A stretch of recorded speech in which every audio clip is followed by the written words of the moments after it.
মাননীয় জগদীশ চন্দ্র রায় আমাদের দীর্ঘদিনের সাথী, বোম্বে থেকে প্রতিবারই আমাদের এই অনুষ্ঠান উপলক্ষে এখানে চলে আসেন। এবারও উনি একটা বই প্রকাশ করবেন। ইতিপূর্বে ওনার একটা বই প্রকাশিত হয়েছে, গুরুচাঁদের শিক্ষা আন্দোলন। আজ প্রকাশিত হবে নমসূত্র কবে হলো, পূর্বে তারা কি বা ছিল। আমি লেখক জগদীশ চন্দ্র রায় মহাশয়কে তার এই বই সম্বন্ধে কিছু বলার জন্য অনুরোধ করছি।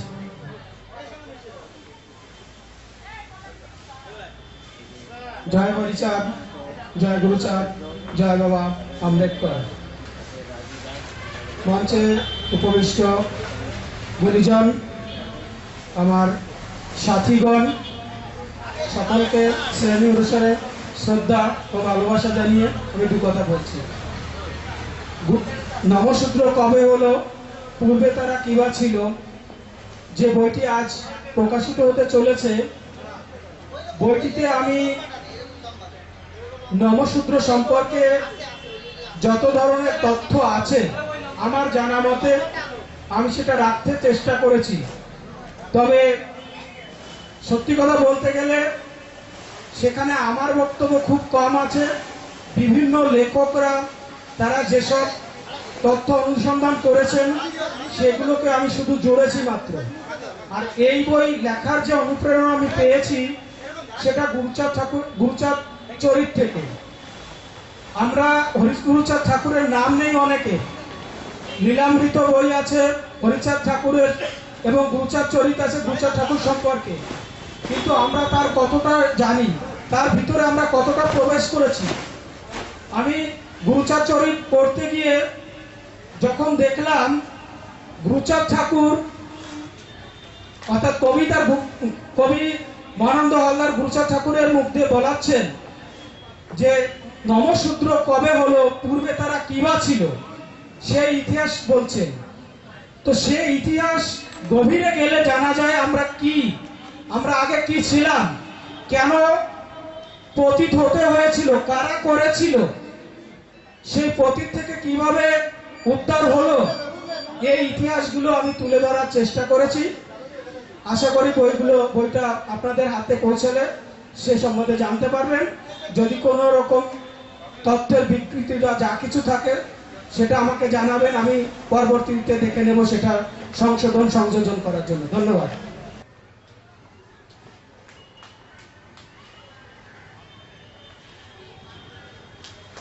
মাননীয় শিক্ষক প্রদীপ কুমার বিশ্বাসকে সম্মানিত করছে আমাদের বিকাশ বিশ্বাস মহাশয়।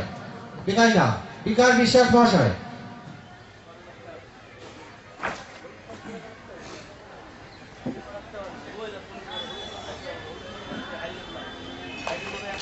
শিক্ষক প্রদীপ কুমার বিশ্বাস কয়েকদিন আগে উনি একটা বই প্রকাশ করেছেন, খুব সুন্দর বই, হরিচাঁদ ঠাকুরের সমাজ সংস্কার এবং সাম্যবাদী দর্শন। আপনারা দয়া করে বইটা পড়বেন, খুব সুন্দর বই।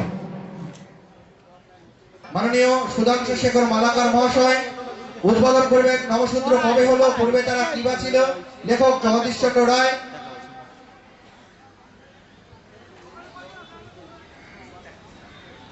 সবাই একটু দয়া করে হাত তালি দেবেন।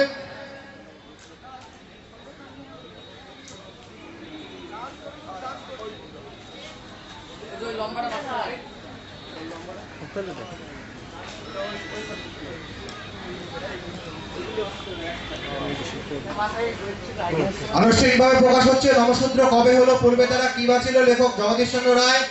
আশা করি এই বইয়ের মাধ্যমে নমসূত্র সম্বন্ধে যে সমস্ত ভ্রান্তি ধারণা আমাদের আছে সেগুলো কেটে যাবে এবং আমরা সমৃদ্ধ হব। ধন্যবাদ জানাই লেখক জগদীশ চন্দ্র রায়কে। এবার আমি মাননীয় সুধাংশু শেখর মালাকার মহাশয়কে এ সম্বন্ধে কিছু বলার জন্য আহ্বান করছি। মাননীয় সুধাংশু শেখর মালাকার মহাশয়।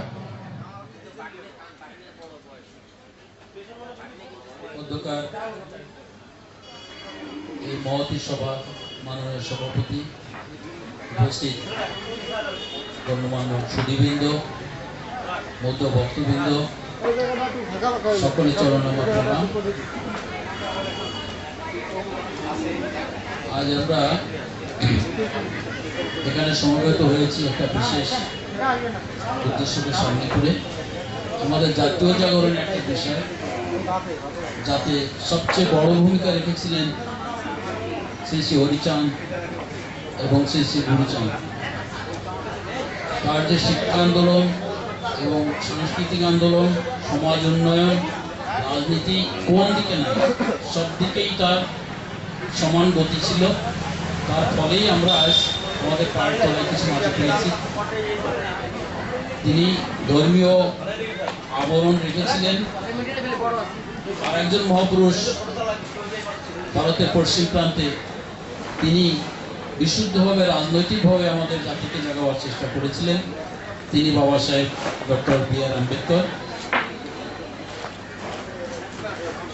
নমশূদ্র গালিটা মোচন, চণ্ডাল গালি মোচন করে নমশূদ্র নাম সেন্সাসে লিখেছিলেন চেষ্টা করে আমাদের জাতিপিতা গুরুচাঁদ ঠাকুর।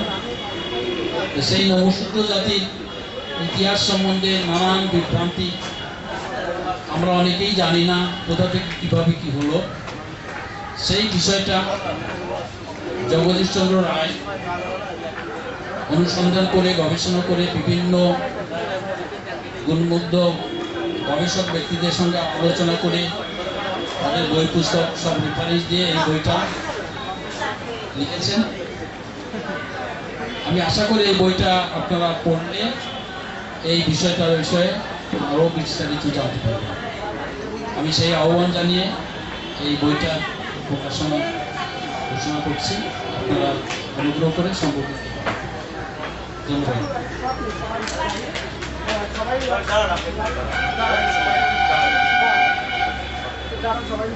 ধন্যবাদ সুধাংশু শেখর মালাকারকে।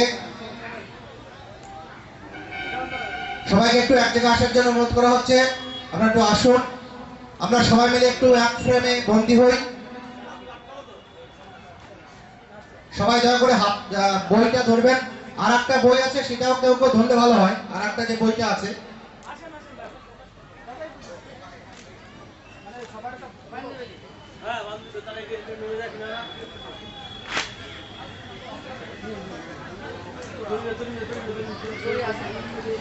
বিশেষ ঘোষণা, এই যে বই প্রকাশ হচ্ছে নবসূত্র কবে হলো, পূর্বে তারা কি বা ছিল, মাননীয় লেখক জগদীশচন্দ্র রায় চেতনা মঞ্চকে 50 কপি অনুদান হিসেবে দিয়েছেন। আমরা আমাদের সংগঠনের তরফ থেকে অসংখ্য অসংখ্য ধন্যবাদ জানাই। আপনারা সবাই ওনাকে আশীর্বাদ করবেন। উনি যেভাবে জাতির জন্য কাজ করে যাচ্ছেন, সেই শুধু বোম্বে থেকে আমাদের আহ্বানে, আমাদের টানে ছুটে আসেন এবং সারা বছর ধরে উনি প্রচুর লেখালেখি করেন। আপনারা যারা ফেসবুকে থাকেন, ইলেকট্রিক মিডিয়ায় দেখবেন, মাননীয় জগদীশচন্দ্র রায় খুব সুন্দর লেখেন। আপনারা ওনার লেখা বই পড়বেন, এই আহ্বান করি।